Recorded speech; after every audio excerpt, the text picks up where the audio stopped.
it's about how we relate to thoughts that matters. That's what makes the difference. And one of the ways that we often end up relating to thoughts is we get attached to them. And it's not when we are attached to thoughts, it usually arises through a default process. A default process that's driven by instinct or habit. And lots of times, this default approach can be of benefit to us, especially for repetitive tasks during the day, and especially for when we're genuinely threatened with some kind of physical or emotional abuse. And we react with thoughts that are designed to protect us. But very often, our instincts and habits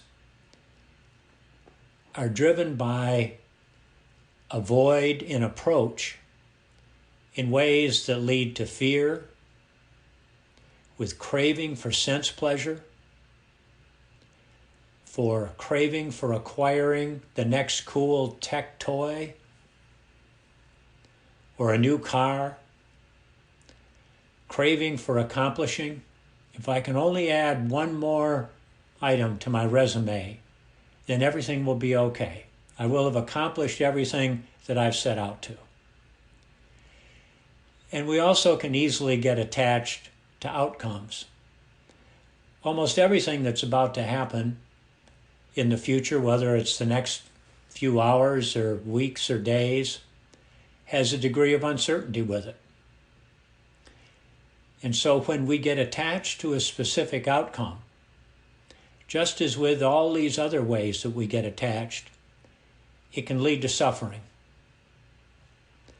And this kind of attachment is an example of what we mean when we say life is hard and we are inclined to make it harder. Attaching to our thoughts, to outcomes, is a way that we make life harder. And the consequences of attachment are that we don't see clearly. We miss the realities that are captured with our designation of the 3 Ps. Life's not permanent, perfect, or personal. We miss the presence of one or more of the 4 Cs and how they're affecting us. The 4 conditions of being human that are beyond our control. How our brains and nervous systems have evolved, our genetic composition, our experiences when we were young, and social and cultural norms. When we don't see clearly the role that the 3 Ps and the 4 Cs are playing in our experience, we're likely to suffer. And attachment clouds over our ability to see clearly. Attachment can also lead us into fuzzy thinking. We can look at a situation that's right in front of us and come up with entirely the wrong conclusion. That when we're seeing clearly, we would never make that mistake. Last night I got completely confused about how to count off and get the right number of groups, and did it backwards. And I'm not quite sure what I was attached to in that moment.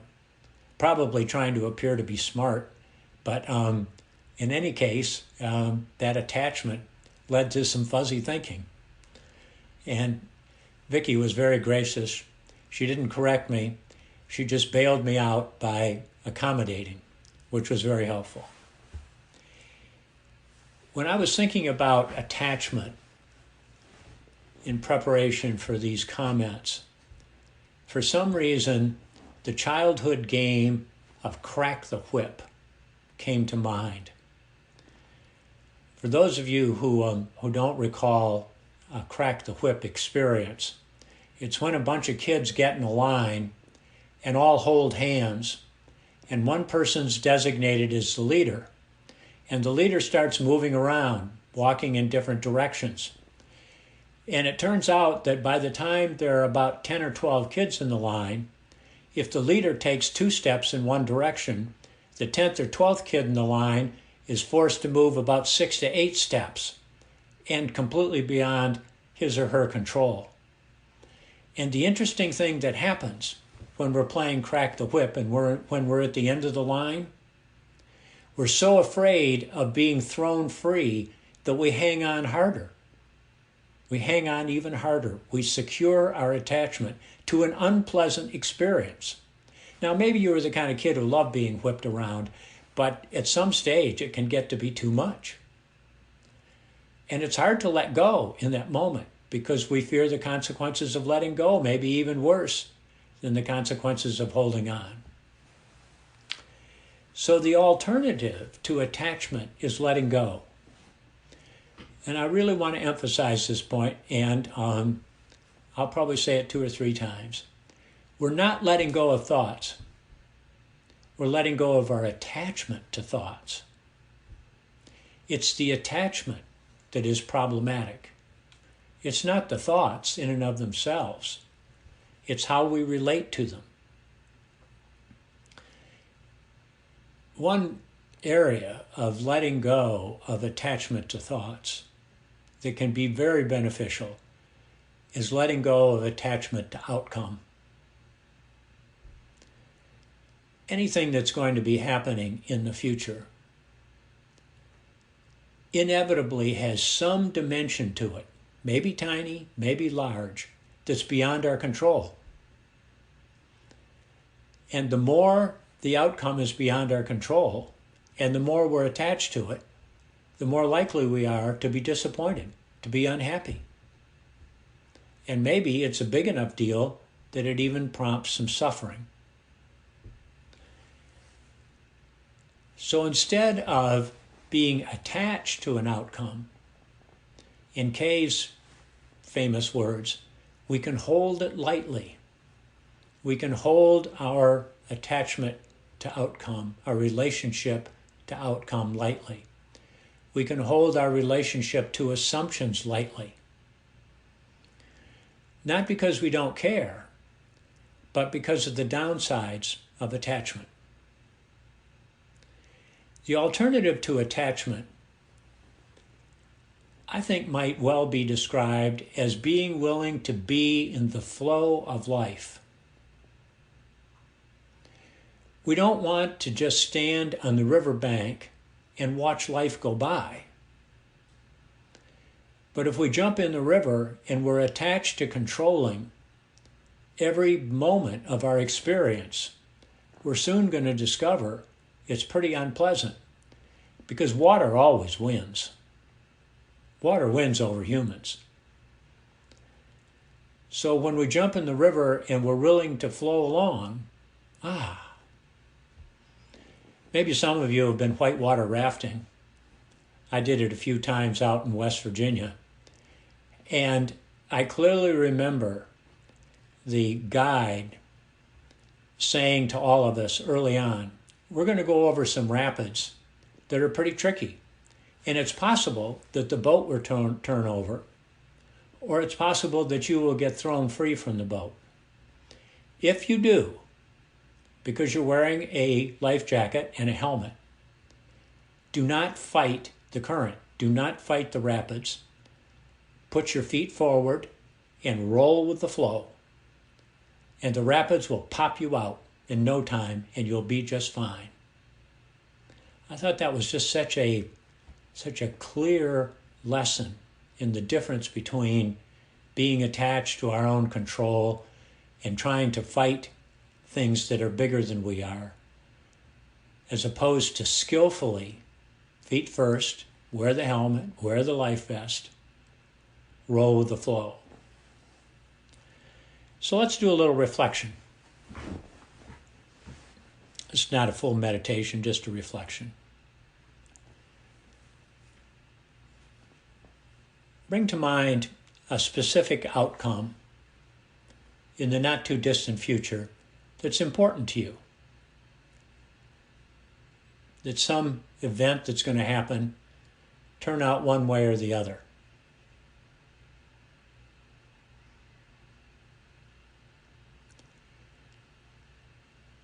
And with respect to this specific event, think about the extent to which you have control of the outcome.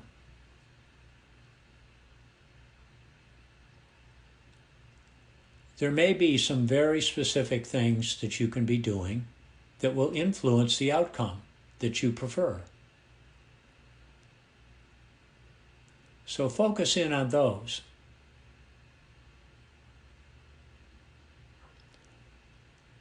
And imagine, with regard to those things that you can control, that you act skillfully with commitment.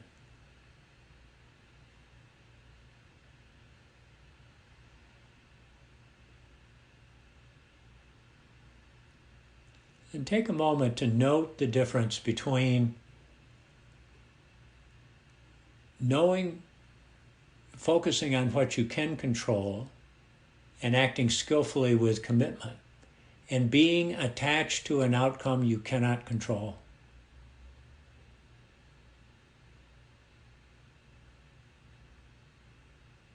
Note the difference and what that feels like inside.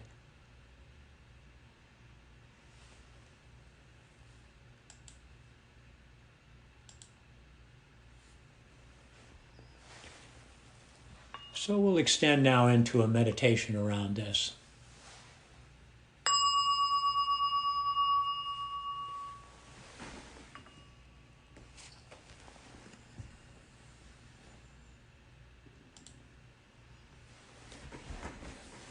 Finding your own way of settling in.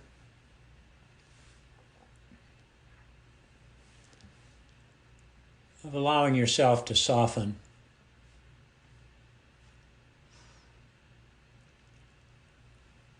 Perhaps taking a couple of deep breaths, letting go of any extra energy that may have arisen from all this cognitive processing I've been leading you through.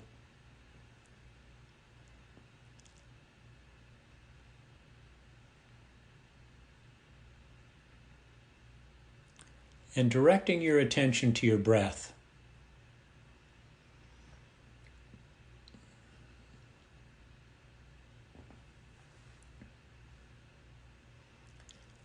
Fully embodying this experience of breathing.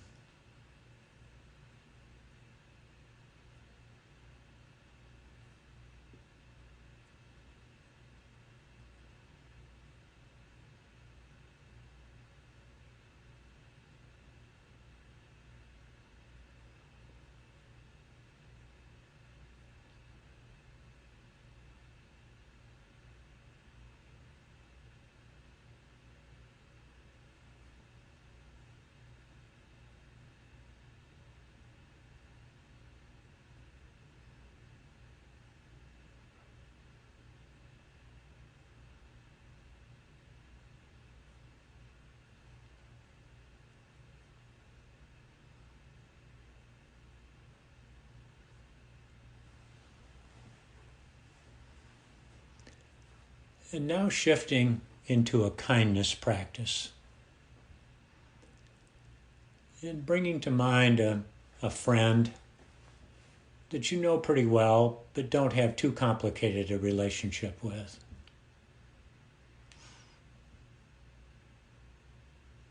And imagine you're sitting in a quiet space with your friend, just the two of you. And getting a clear image in your mind of your friend's face.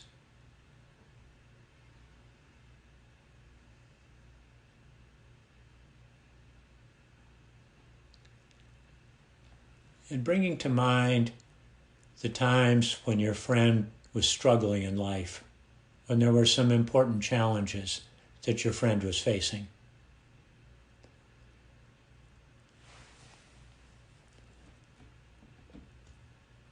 Imagining the expression on your friend's face in these moments of challenging.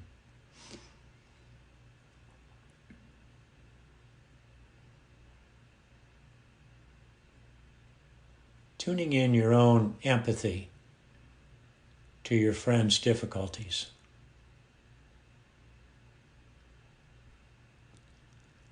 and extending a kind word to your friend.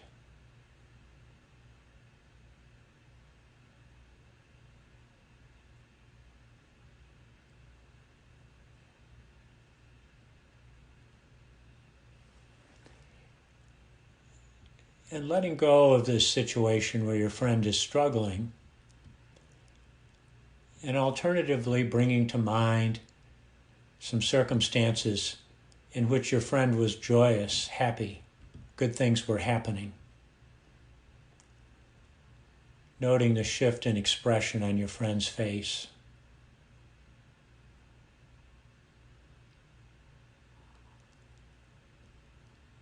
And allowing that happiness to flow into you. Simply appreciating this joyful experience of your friend.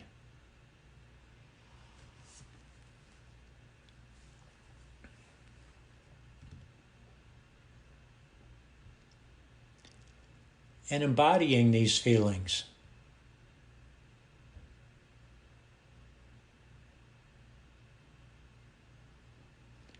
Embodying this experience of being in a loving kindness space.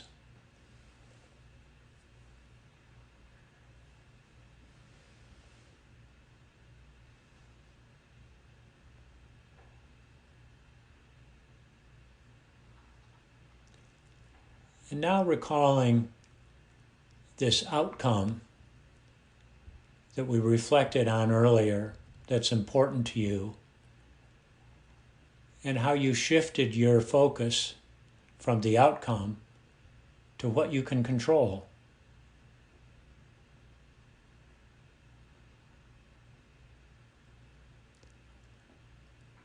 And combining these two experiences, wrapping loving kindness around focusing on what you can control.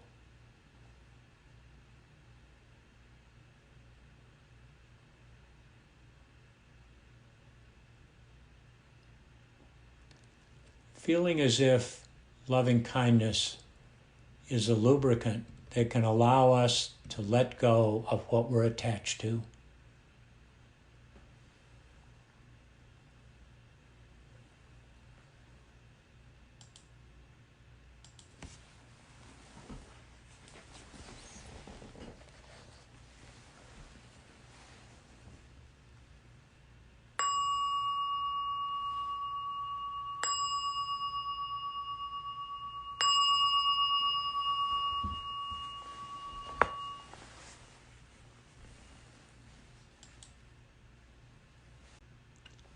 And coming back into this space slowly, no hurry. Here's the reflection question for this morning.